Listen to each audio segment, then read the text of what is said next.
علیکم ورحمۃ اللہ وبرکاتہ۔ ونصلي ونسلم على حبيبه الكريم وعلى آله وصحبه أجمعين، أما بعد فأعوذ بالله من الشيطان الرجيم، بسم الله الرحمن الرحيم. إن المسلمين والمسلمات والمؤمنين والمؤمنات والقانتين والقانتات والصادقين والصادقات والصابرين والصابرات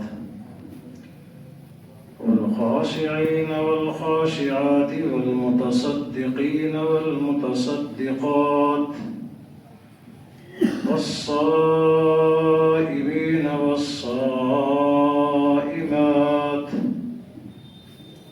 والحافظين فروجهم والحافظات والذاكرين الله كثيرا والذاكرات أعد الله لهم مغفرة وأجرا عظيما.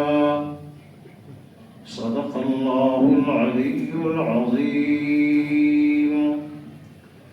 درود پاک پڑھ لیجیے. اللهم صل على سيدنا وشفيعنا ونبينا ومولانا محمد وبارك وسلم صلاة وسلام عليك يا سيدي يا رسول الله. صحابہ کرام نے حضور اکرم صلی اللہ تعالی علیہ وسلم سے ایک مرتبہ عرض کیا، متی الساعۃ یا رسول اللہ، قیامت کب آئے گی؟ آپ نے ارشاد فرمایا، اذا ضیعت الامانہ، جب امانت کو برباد کر دیا جائے، فانتظر الساعہ، تو قیامت کا انتظار کرو. صحابہ کرام نے عرض کیا، یا رسول اللہ، یہ امانت کی بربادی کا کیا مطلب ہے کہ جب امانت برباد کر دی جائے تو قیامت کا انتظار کرو؟ یہ امانت کی بربادی کیا ہے؟ تو آپ نے ارشاد فرمایا، امانت کی بربادی یہ ہے، اذا وسد الامر الى غیر اہلہ، کہ جب دینی کام نااہل اور نالائق لوگوں کے حوالے کیے جانے لگیں تو قیامت کا انتظار کرو. جو جس دینی کام کا اہل نہیں، اس کے لائق نہیں، اگر تم دیکھو کہ نااہل، نالائق، ناکارہ، نکما دینی کام اپنے انڈر میں لے چکا ہے، بھلے وہ اپنے آپ کو کچھ بھی سمجھے، یہ قیامت کی نشانی ہے. اس لیے کہ ناکارے اور نکمے سے دین کی بربادی کے سوا کوئی اچھا کام نہیں ہو سکتا.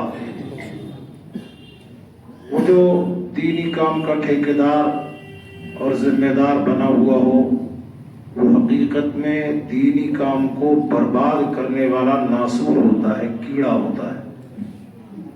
اپنے آپ کو بھلے وہ ٹھیکیدار سمجھتا ہو، مگر حقیقت میں وہ ایک ناسور ہے جس کے ذریعے سے دینی کام کو نقصان پہنچ رہا ہے، اور یہ قیامت کی نشانی ہے. اور یہ نشانی آج بہت بڑی تعداد میں پائی جاتی ہے. مسجدیں دیکھ لو، مدرسے دیکھ لو، خانقاہیں دیکھ لو، نااہل نیچے سے لے کے اوپر تک نااہلوں کی پوری منڈلی ہے جو ان کاموں میں جٹی ہوئی ہے.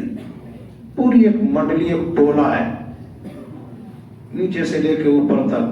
یہ چھوٹا نااہل ہے، یہ بڑا نااہل ہے، یہ کم نالائق ہے، یہ زیادہ نالائق. یہ نالائق، نکمے، ناکارے، بالکل نااہل، وہ دھپے ہوئے.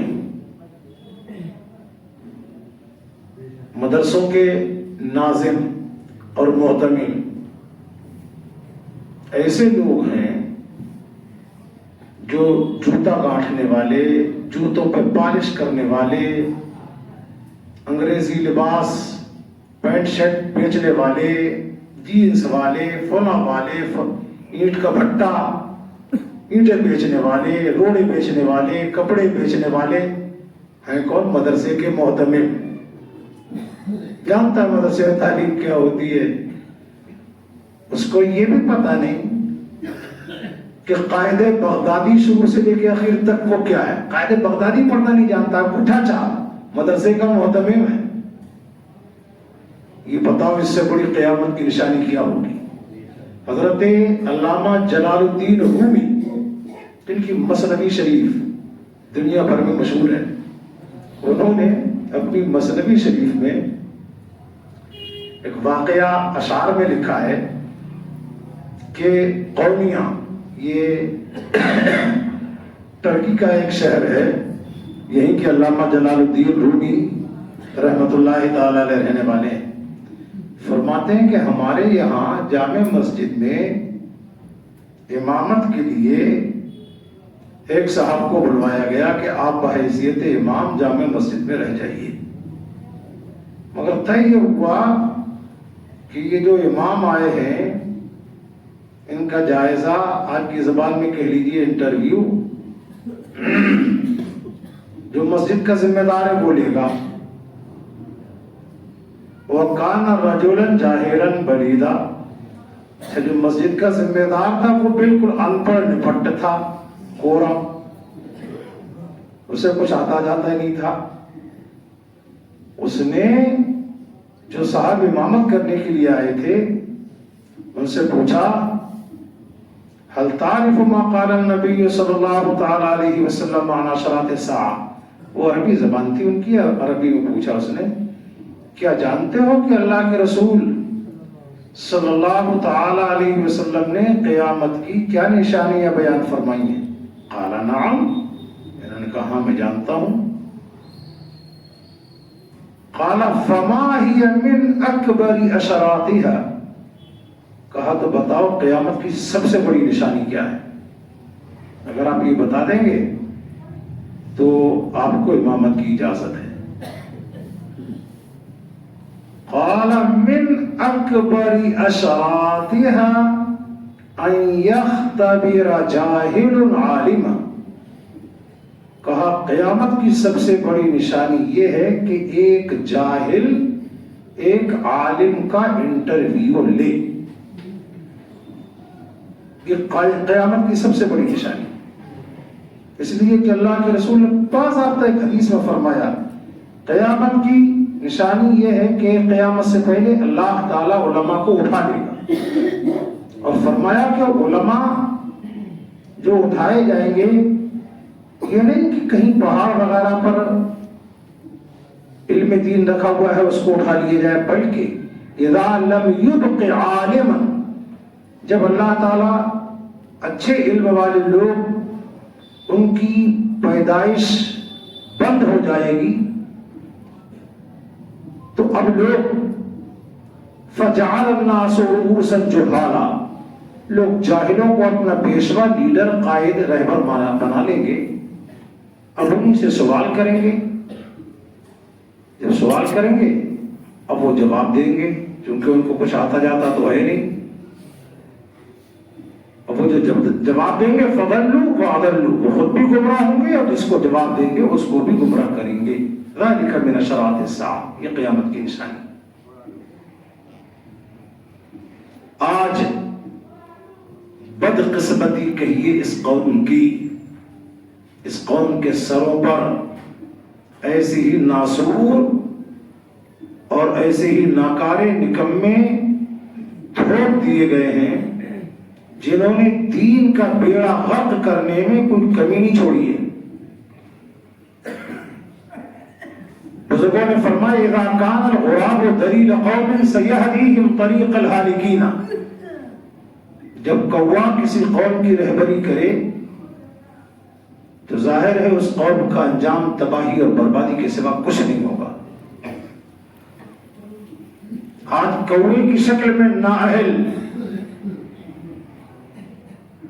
دینی کاموں کی ٹھیکیداری کا دم بھرتے نظر آتے ہیں. اس لیے مسجدیں ہوں، خانقاہیں ہوں، مدرسے ہوں، یہ سیاست کے اڈے، پیسہ لوٹنے کھسوٹنے کے اڈے اور غرور گھمنڈ تکبر کے مرکز اور سینٹر بن چکے ہیں، جہاں سے قوم کو دین کی باتیں ملنا چاہیے تھی. افسوس ہوتا ہے قوم کے حالات دیکھ کر. خانقاہوں کا وہ برا حال. خانقاہیں اس لیے تھی کہ وہاں اللہ والے رہتے تھے. وہ قوم کو، امت مسلمہ کو، اللہ کے بندوں کو توکل، اللہ پہ بھروسہ کرنے کا، قناعت جو مل جائے اسی پر اللہ رب العزت کا شکر ادا کرنے کا سبق اور جذبہ دیا جائے. آج خانقاہوں میں دیکھ لیجیے جا کر کے، جن خانقاہوں سے امت مسلمہ کو یہ سبق دیا جاتا تھا کہ ہم اس نبی کی امت میں ہیں جو نبی مالک دو جہاں ہیں، مگر اس کے باوجود شان ان کی یہ تھی.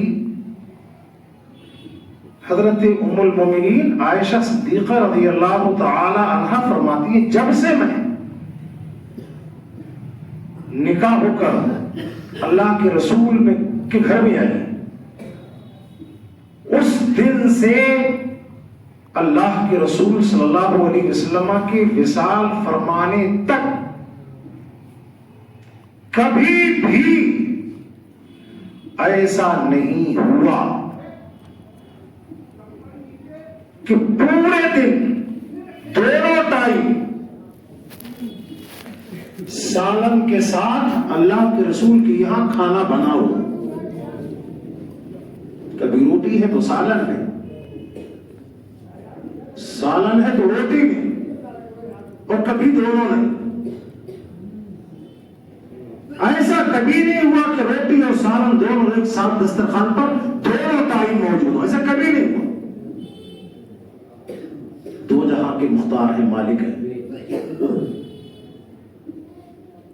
اللہ نے یہ اختیار دیا، خود فرماتے ہیں یا عائشہ تو لو شیت لصارت معی جبال الذهب، اگر میں چاہوں تو میرے ساتھ سونے کے پہاڑ چلا کریں. چاہوں تو سونے کے پہاڑ میرے ایک اشارے پہ چلتے رہتا ہے. یہ ان کی پاور ہے. مگر توکل، قناعت، اللہ پہ بھروسے کی شان کہ کبھی پورے دن میں دونوں ٹائم سالن اور روٹی دونوں جمع نہیں ہوئے. خانقاہیں اسی سبق کو، اسی پیغام کو، اسی میسج کو عام کرنے کے لیے وجود میں آئی تھی کہ اللہ کے رسول صلی اللہ تعالی علیہ وسلم کی یہ عادات، یہ صفات، یہ سنتیں، یہ طریقے امت مسلمہ تک پہنچائے جائیں. اس لیے تھی خانقاہیں.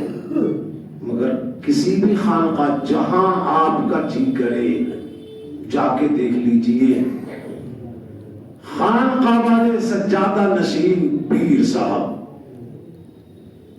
آپ کے محلے کے، گاؤں کے، شہر کے جو پونجی پتی ہوتے ہیں، لکھ پتی ہوتے ہیں، کروڑ پتی ہوتے ہیں، ارب پتی ہوتے ہیں، ان کو میسر ہے وہ عیش و عشرت، وہ آرام و راحت جو کسی بھی خانقاہ کے سجادہ نشین اور پیر کو حاصل ہے. اس کے صبح شام، رات دن، بنگلہ اور کوٹھی، نوکر اور خادم، دیکھیے تو آپ دنگ رہ جائیں گے. بڑے بڑے منسٹر، انجینئر، کلیکٹر سب فیلڈ نظر آئیں گے.